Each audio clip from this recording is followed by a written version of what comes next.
All right, now let's move to that other story that we're covering here is some scholar transport associations say they're not going to collect or drop off learners this morning after their vehicles were impounded in a safety blitz by Transport Minister Barbara Creecy and law enforcement agencies. So Ayanda is out and about in Lenasia just trying to assess the situation. So Ayanda, where you were last, there were no vehicles whatsoever, just a high police presence. I think you may have moved to a school now. What's happening there? Are you seeing any school kids around?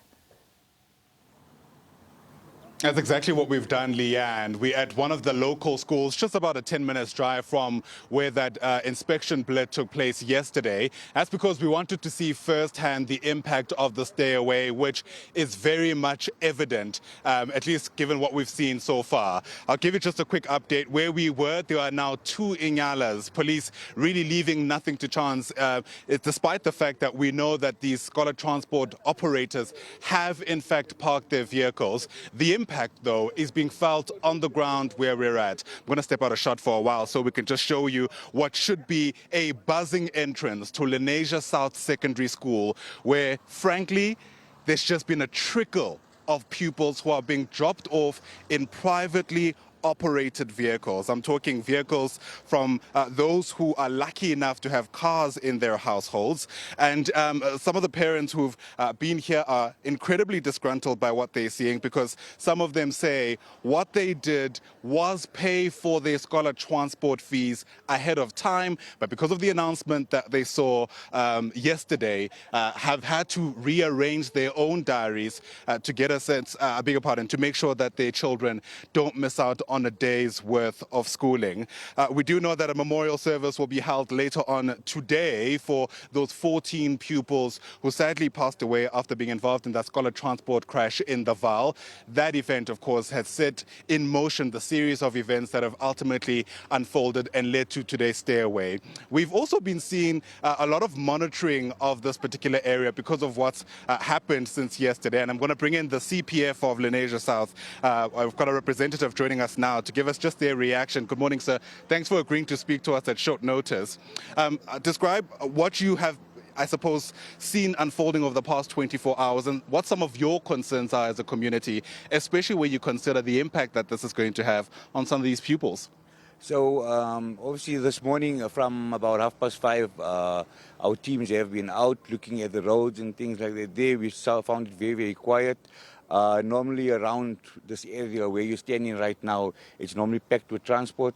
So if you see behind us, these are some of the drivers that obviously take the kids to school. They're all around here. We believe somewhere in Walkerville, they have been stopping vehicles. And people that are taking the kids to school, they're actually taking them out of those vehicles, where parents are actually trying to transport them. We went down the K43 till Lenasia Muslim School.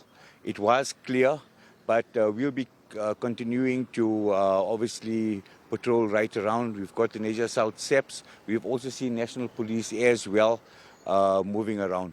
Yeah. But do you have any concerns, sorry to interrupt you, any concerns about, all of this spilling over into some kind of violence, given just how resistant we saw some of the operators were yesterday? Look, on that day, it can happen. This is South Africa, but at the end of the day, we're just hoping for the best. All these kids need to be safe and obviously get to school, The most important thing, the kids need to get to school, they need to travel safe. Behind you is where the taxi actually burnt about 2 days ago. I'm not sure if you've seen it on the news. It was right there. But normally this place is full. You find transport, you find guys drinking, playing dice outside the school. So it's quite a bad area. It has been reported over the period of 2 or 3 years, but it just continues. So this is the first time that it's so quiet on right here.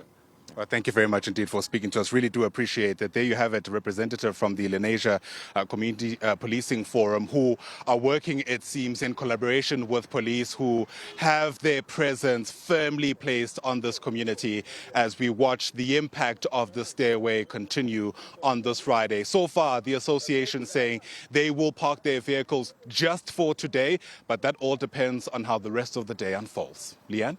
All right, Ayanda, we'll check in with you again just to keep that very, very close eye on the situation out there in Lenasia and that scholar transport.